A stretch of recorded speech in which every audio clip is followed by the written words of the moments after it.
Y yo creo que les voy a decir un poquito lo que vamos a llevar al cabo de la mañana. Vamos a estar hoy con el doctor Manuel de la Peña, que además de hablar de longevidad, pues vamos a hablar de muchísimas cosas. Yo creo que le podías presentar cuando tú quieras, María José. Bueno, pues bienvenido, Manuel. Como ha dicho mi compañera Gema, Manuel de la Peña es el presidente del Instituto Europeo de Salud y Bienestar Social. Buenos días, ¿qué tal? Buenos días y muchas gracias por vuestra invitación al programa. Bueno, muchas gracias. Nada, aquí hay que cumplir con las preguntas que vamos a hacer y con esas contestaciones que nos tienen que gustar, si no, ponemos falta. Intentaré estar a la altura. Bueno, la primera que te voy a hacer así que es muy generalizada.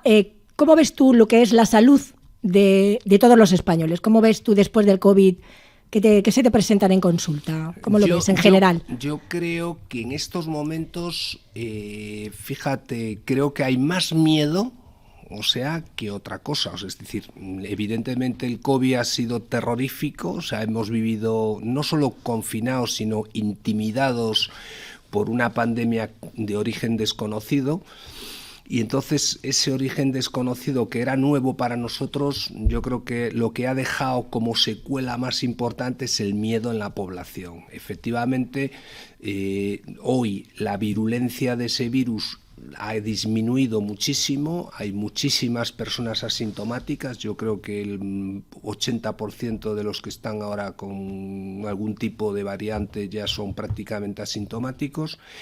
Y creo que hay mucho miedo, y hay mucho miedo a acudir a los hospitales por otras patologías que uno tiene, y creo que hay que intentar erradicar el miedo a la población y volver a generar confianza y seguridad. Tenemos un gran sistema sanitario, tenemos unos grandes profesionales en España y por tanto yo creo que hay que perder el miedo por una razón, porque lo más importante para vivir bien es diagnosticar precozmente una enfermedad y tratarla cuanto antes, sea la patología que sea, ¿no?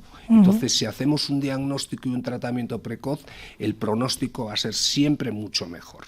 Claro, es que fíjate que nos lo está diciendo además el presidente cum laude, además, ¿no? En medicina, profesor, escritor, académico, investigador. Es que esto es preocupante, ¿no? Que es pues que está pasando con la pandemia otra vez, que están en Shanghái ahí todos, sin salir. Pues yo creo y el que salga le cortan.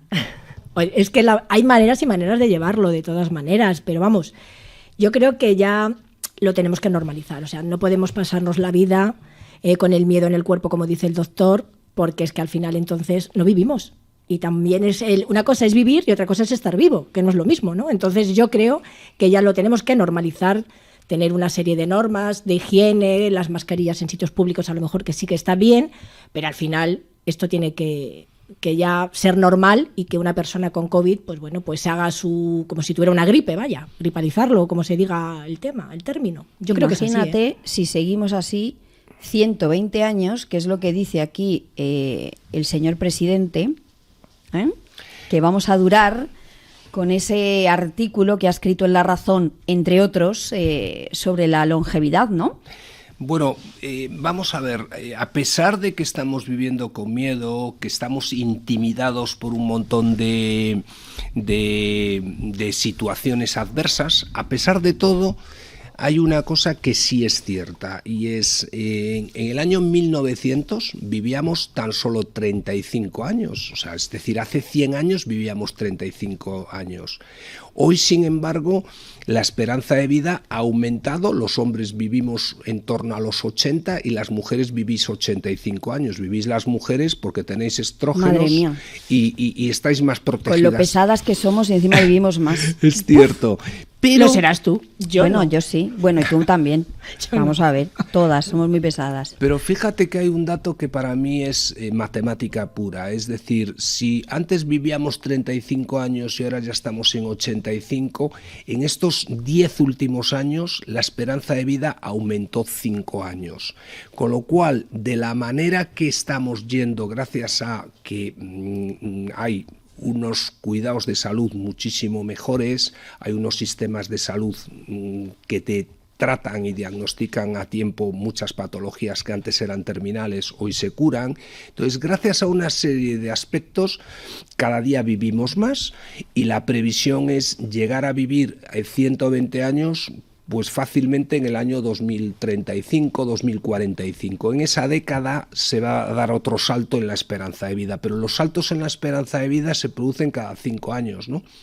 Entonces, cada año viviremos más, pero hay un dato que sí es importante. En España, más o menos hay unas 60 personas que ya han pasado de los 100 años. Ayer se murió una tía mía, hoy estoy un poco triste porque se murió, tenía 100 años y 4 meses, mi tía Ubi, mi tía favorita. Y a pesar de sus 100 años y 4 meses, ahí la tenías. Es decir, pero en España hay como unas 60 personas que ya han pasado de los 100 años. Hace unos días se murió también un señor en León que era de los más longevos, con 113 años, y una señora con 118 en España. O sea, no hablo. ¿Y a qué se debe? ¿A la alimentación, al clima, a la dieta Al bienestar? mediterránea? Nosotras no creo que duremos porque no vamos ni al médico. O sea, las cosas como son. Habla por La ti, gente porque que se yo voy a cura- durar 120 años como poco. Yo todavía no le he dado la vuelta al jamón. Y sin ir al médico, ¿no? Y sin ir al médico, por Claro, supuesto. claro. Este Porque va voy a ser estar perfecta. Un caso especial. No, pero es buena la pregunta porque efectivamente aquí hay dos aspectos que influyen muchísimo en la longevidad. Uno, los genes. Tenemos como unos 20.000 genes y hay genes de la longevidad. Hay un gen, por ejemplo, que le llamamos Matusalén, que si lo has heredado, de la misma manera que puedes heredar el coche de tu padre, pues a veces heredas el gen Matusalén. Vamos a hacernos los datos que haga falta para ver si tenemos el Matusalén. Yo creo que sí, Matusalén. porque yo aparento mucho menos edad de la que tengo. Pero A ver, ya dice que no. No tengo abuela. Son genes de la longevidad. Y también, por supuesto, hay otro tipo de genes que influyen en patologías. Por ejemplo, tenemos ya identificados más de 100 genes que influyen en las patologías de corazón. Hay otros genes que influyen en el cáncer. Entonces hay una parte que es la predisposición genética que heredamos de nuestros padres o de nuestros abuelos a padecer determinadas enfermedades. Entonces los genes se pueden expresar, pero hay una manera de combatir la expresión de los genes y es con lo que se llama el epigenoma. Primero hay que conocer nuestro genoma, nuestros genes, y después el epigenoma, como muy bien decíais vosotras, es todos esos factores adversos que influyen en que los genes se expresen.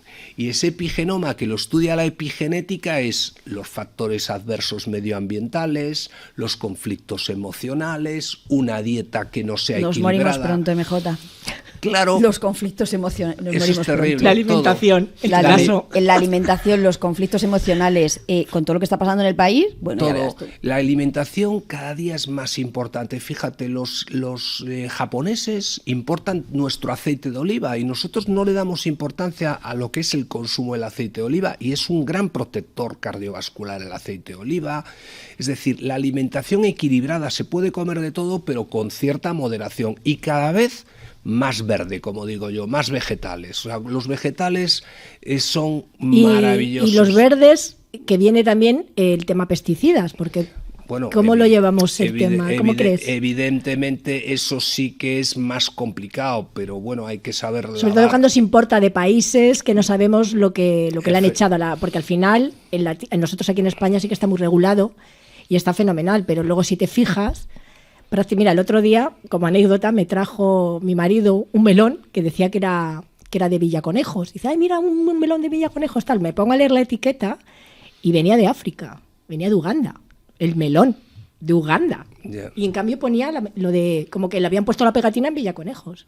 Y ahí te quedas diciendo, ¿y este melón con qué se ha regado, con qué pesticida se ha puesto y cómo ha venido, en qué condiciones ha venido a España? Yo estoy de acuerdo contigo porque además la agricultura y la ganadería española son de lo mejor del mundo, la calidad que hay en España es de la mejor.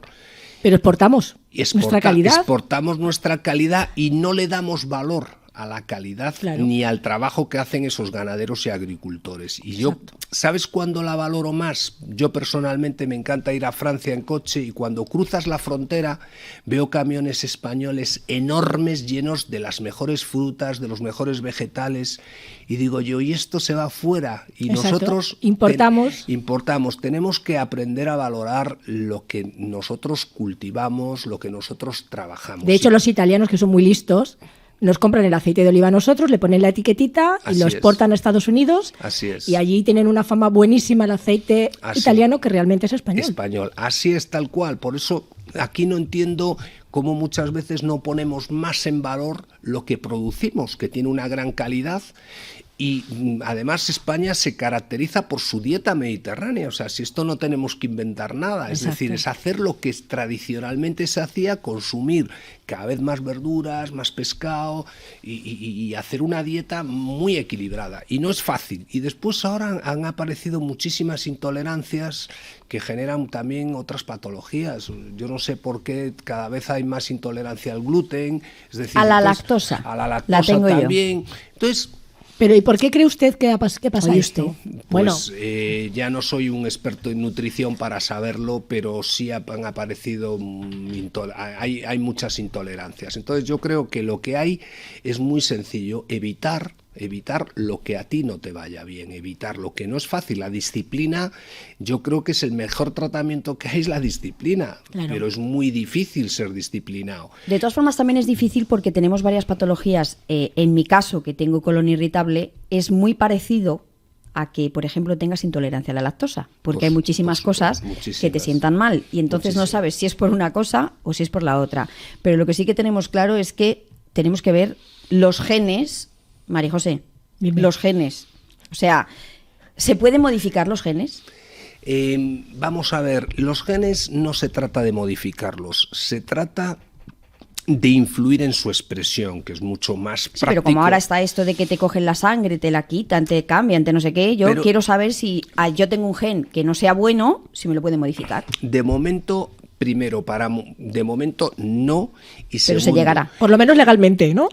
Legalmente no, y si algún día se llega a eso, estará en función del marco regulatorio que establezca cada país. En ningún país hoy se están modificando genes en personas de una manera aprobada por las agencias internacionales. Por y los institutos de nacionales. salud es imposible que esto se haga. Es imposible. Entonces, Pero sí que se está haciendo estudios, ¿no? sí, se hacen estudios de todo tipo, pero yo creo que hoy es mucho más práctico estudiar lo que se llama el epigenoma, más que modificar un gen. Explícanos qué es estudiar el epigenoma. El epigenoma lo que es todos los factores que influyen y desencadenan la expresión de esos genes, ¿no? Entonces, factores, como decíamos antes, por ejemplo, el estrés crónico, los factores de una dieta inadecuada, una hipertensión arterial que no está controlada, una diabetes mal controlada, es decir, todos los factores del medio ambiente, los factores hereditarios que tienes, si tú no los controlas y no los trabajas y no los sabes manejar, lo que haces es que esos genes se vayan a expresar de una manera inadecuada. Entonces es cuestión de conocer cuáles son las predisposiciones genéticas que tú tienes, y si tú ya conoces una predisposición genética, por ejemplo, a sufrir una diabetes porque en tu familia la hay, lo que hay que evitar es consumir azúcar, o sea, ya es anticiparse a que esa enfermedad se produzca, hay que anticiparnos. Y hoy creo que tenemos el conocimiento suficiente para poder anticiparnos y, sobre todo, si no llegas a anticiparte, es a conocer de una manera precoz, tener un buen diagnóstico, tener un buen tratamiento.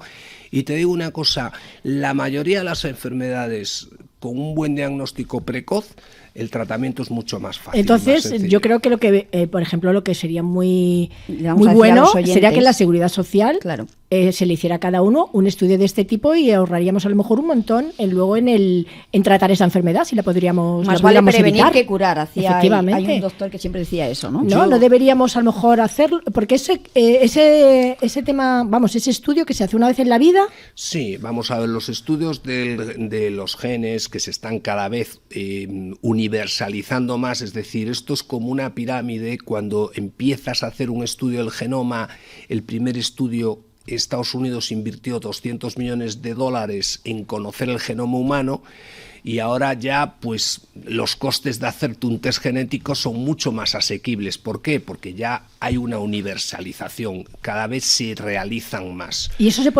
también podría, por ejemplo, evitar un cáncer? Bueno, más que evitar es conocer la predisposición que tienes en un cáncer. Si tú tienes a tus abuelos o a tus padres que donde han sufrido un cáncer, tus probabilidades son mucho mayores porque hay una predisposición genética. Entonces, si tú conoces la secuencia del genoma relacionada con el cáncer, porque tú puedes hacerte el genoma completo o puedes hacer un genoma parcial, o sea, conocer cuáles son tus genes que van a influir en el corazón o que van a influir en el cáncer. Entonces, de esa manera te puedes anticipar a muchas un caso enfermedades. práctico, vamos a ponerlo. Por ejemplo, mi abuela y mi madre se han muerto de cáncer de útero, sí. ¿vale? Y yo me hago este estudio y estoy muy predispuesta a tenerlo.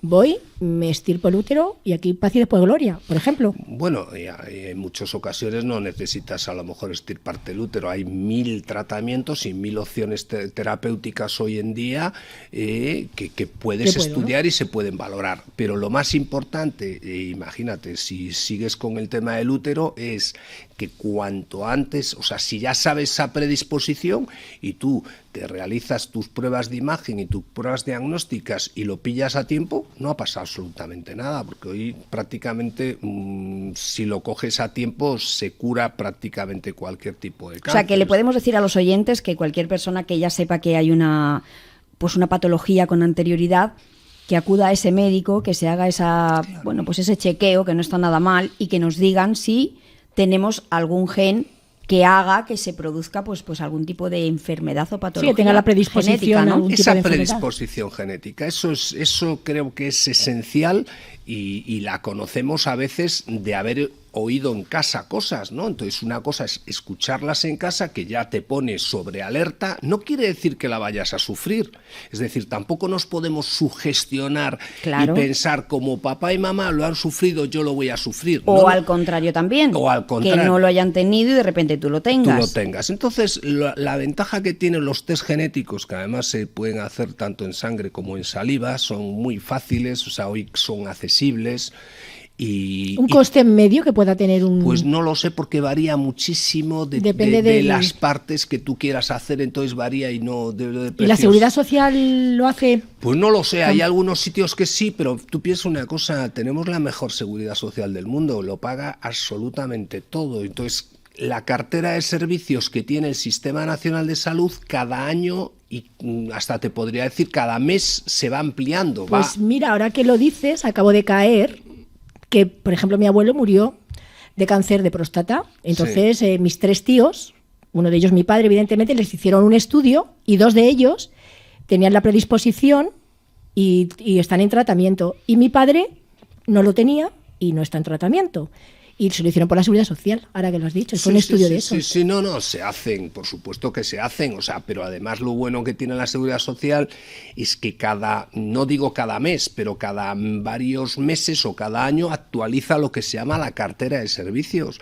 Y te puedo decir una cosa, lo que cubre la Seguridad Española, que yo sepa, no lo cubre ninguna Seguridad Social del mundo. O sea, tenemos un sistema de coberturas maravilloso.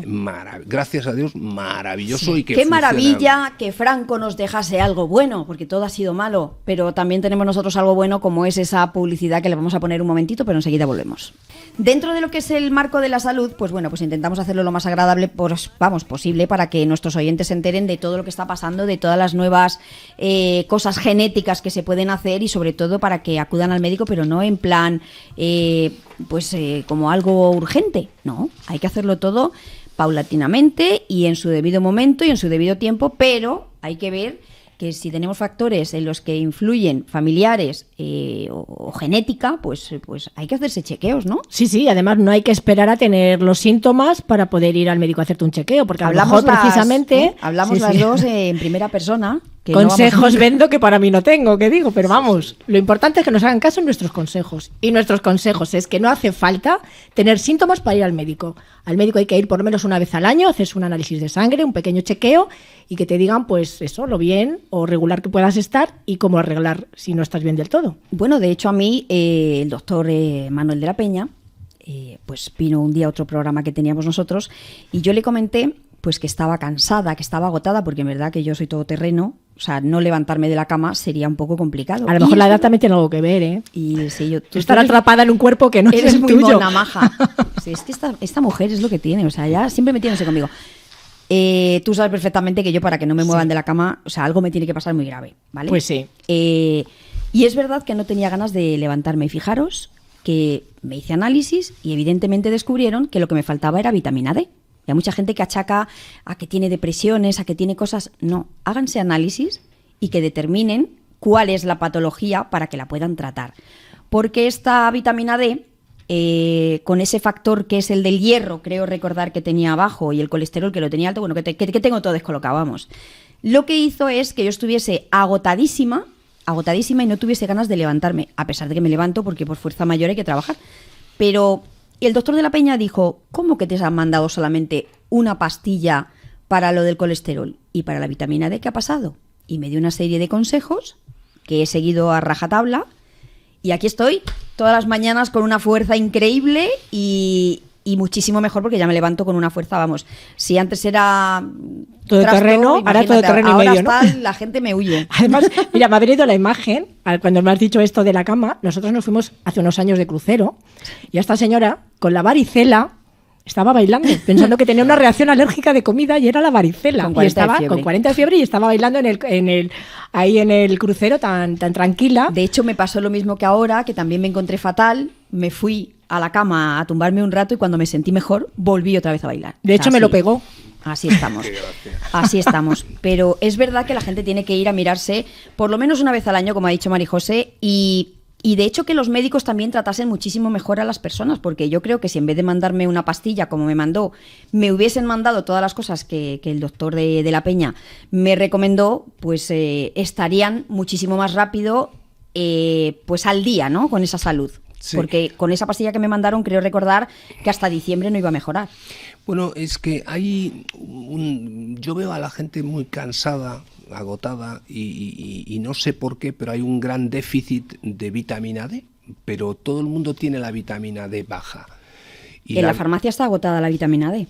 Sí, bueno, yo no sé en qué farmacia, porque yo no sé, creo que en algunas sí se encuentra, pero lo que sí es cierto es que hay una falta de vitamina D en las personas, o sea, un déficit que no sé por qué se está produciendo. ¿En qué medio natural se toma la vitamina D? Que no sean pastillas. Bueno, ¿en el sol, por ejemplo? Bueno, el sol, la alimentación, pero yo creo que los alimentos yo creo que no tienen vitamina D porque claro, si ¿qué ha pasado? Efectivamente. No sé lo que ha pasado, pero la realidad es que antes no hacías un análisis de vitamina D y hoy yo se lo pido a todo el mundo la vitamina D y me la encuentro con déficit, pero prácticamente todo. ¿Qué síntomas son cuando a ti te falta la vitamina D, aparte del cansancio que ha comentado Gemma? Cansancio, fatiga y bueno...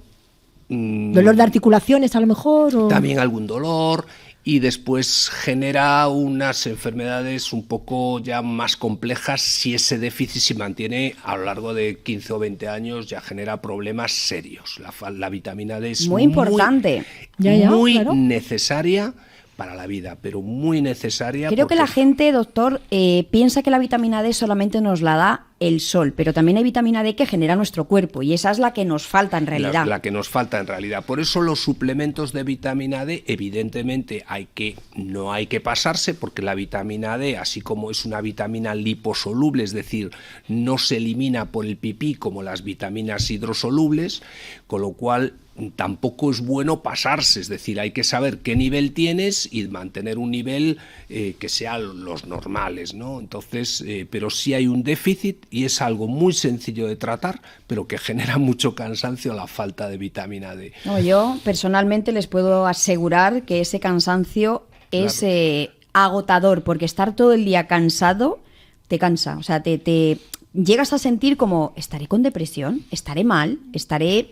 En realidad como me falta algo, ¿no? Pero ya lo has superado, que eso es lo importante. Pues no me ves. Ya, eso es lo importante, que lo has superado. Y con respecto a lo que comentabais, habéis hecho una cosa muy, muy buena, decir que hay que ir más al médico. Pero mira, yo te digo lo que percibo. Sin alarmas, pero hay que ir al médico. Pero yo te digo lo que percibo por parte de la población.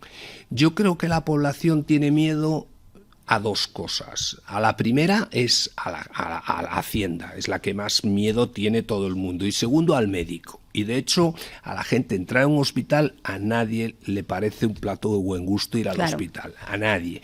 Igual que entrar en Hacienda, a nadie. Entonces, no, es de Hacienda y de la muerte no te libras. No te Eso libras. está claro. Pero lo que está claro es que, fíjate, yo antes te podría decir, hace unos años, que había como un 35-40% de personas que podemos llamar hipocondríacos, ¿no? Aprensivos. Yo te puedo decir que casi podríamos estar ya en torno a un 60. A la gente le genera mucha sugestión y mucha hipocondria el acudir a un hospital. Imagínate ahora, con esto del COVID, que la gente no va al hospital para no contagiarse, pues si otro está contagiado de COVID. Sí, bueno, y estos diagnósticos que se dan por teléfono, que también son tela marinera. Sí. Bueno, hay diagnósticos por teléfono que, si tú conoces la historia clínica del paciente, son muy fáciles. O sea, yo, si te conozco bien y ya sé cuál es tu analítica, tus patologías, tus tendencias, es muy fácil atender por teléfono, pero tengo que tener una base de conocimiento. La verdad es que la telemedicina y las nuevas tecnologías nos han permitido, y el COVID nos ha permitido, a también manejar al paciente a distancia. No nos ha quedado otro remedio. Pero lo importante es tener una información útil de ese paciente para que no se te escapen los detalles, los análisis, las pruebas de imagen, radiografías, es decir, todas esas pruebas nos dan una información. Pero al final, quedaros con una idea, y es, se va menos porque hay una parte que es el miedo y la aprensión a ver si me dice que tengo, a ver si me va a confirmar lo que yo creo que tengo. Claro, malo. Y entonces, si te dicen que tienes algo, es mejor que te lo digan antes que tarde, porque si te lo dicen antes, yo te digo con una seguridad total que casi todo tiene solución, menos las enfermedades raras, que son más complicadas, pero a nivel, por ejemplo, de corazón, que piensa que cada 5 segundos en el mundo se produce un infarto. Antes te morías de un infarto en tu casa, ahora te coges el coche, te vas al hospital y te aseguro que, si los síntomas son previos, hoy sobrevives por la implantación de stents, por las angioplastias que llamamos, es decir, sobrevives a un infarto, cosa que hace unos años no ocurría. Es decir, entonces no puedes decir, tengo miedo a ver si me ha dado un infarto. No, sí. ¿Y es cierto esto de que cuando más joven eres, más posibilidades tienes de morir si te da un infarto? O sea, que es más difícil sobrevivir a un infarto cuando más joven eres. No. El infarto va a depender no de la juventud ni de la edad, va a depender de la arteria que se obstruye. Cuanto más gruesa y más calibre tiene la arteria, es de peor pronóstico el infarto, porque hay un área de necrosis muchísimo mayor. Entonces, lo único que sí está ocurriendo es que el infarto se produce ahora en edades más tempranas. ¿Por qué? El estrés, el ritmo de vida, el descontrol de la hipertensión, todos esos factores. ¿El deporte también? Bueno, mal hecho, quiero decir. El deporte mal hecho, y te voy a decir más, la falta de ejercicio físico es la 4ª causa de muerte en el mundo. Tú fíjate cómo son las cosas. Es decir, que la gente se muere por inactividad física. Por no hacer nada. Por no hacer nada. Y es la 4ª causa de muertes. Entonces, yo siempre a las personas no le digo que hagan 1 hora de ejercicio porque nadie te escucha. Yo digo, camina 10 minutos por la mañana y 10 minutos por la tarde. Entonces ya eso es ejercicio físico. O sea, eso nada más. Es decir, 20 minutos diarios, 10 minutos, camina. Porque claro, hay gente que, si le dices que haga ejercicio físico intenso, a lo mejor o no está preparada o no lo va a hacer en la vida. Bueno, a mí hay una cosa que me sana mucho, y es oír a los médicos cuando dice, evita el estrés. ¿Evita el estrés? ¿Me puedes explicar cómo se evita el estrés? Pues yo te digo cómo se evita filosofía el estrés. De vida. Filosofía de vida. Que tengo que ir a la gente diciéndole, ¿soy zen? Ahí tienes la respuesta. Ser zen, filosofía. Yo le llamo de otra manera, gestionar la calma. Es decir, a mí cuando me dices, y a veces voy a un restaurante y me dicen, lo siento mucho, tenemos un grave problema, hoy no tenemos lenguado. Y le digo, eso no es un problema. Problema para mí es que me amputen una pierna. Entonces, claro, el estrés, tienes que saber medir cuál es tu prioridad de problemas. No, pero la verdad es que cuando te toca un médico que tiene esa vocecita, que habla así tan calmadamente como el doctor de la Peña, ¿verdad? Además que sí.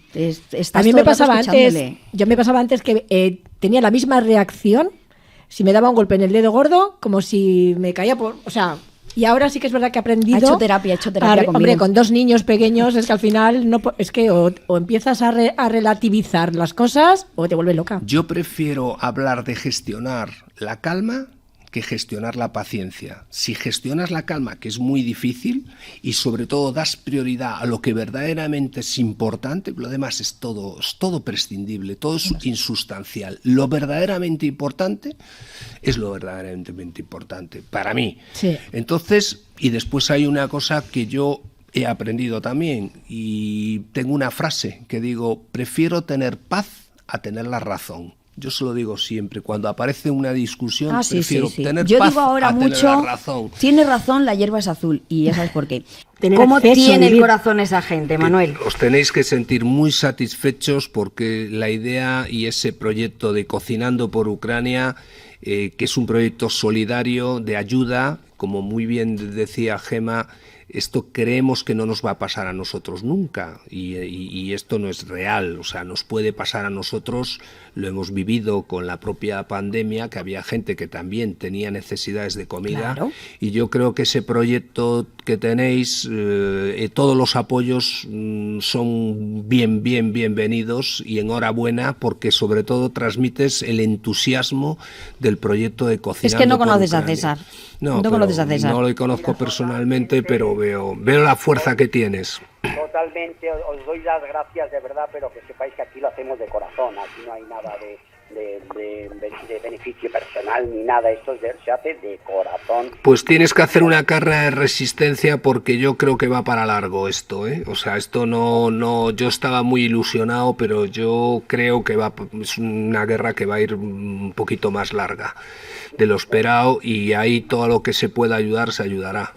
Esta información que nos hace falta y ese corazón que a muchísima gente le hace falta, hablando hoy además con el doctor Manuel de la Peña, que es el mejor cardiólogo que tenemos aquí en España. Entonces, qué mejor que hablar de corazón hoy en Estando Feliz Contigo, ¿no, María José? Pues gracias al doctor de la Peña por esa longevidad y por todo lo que hemos estado explicando acerca de la salud aquí en Estando Feliz Contigo. Hasta el lunes. Besitos.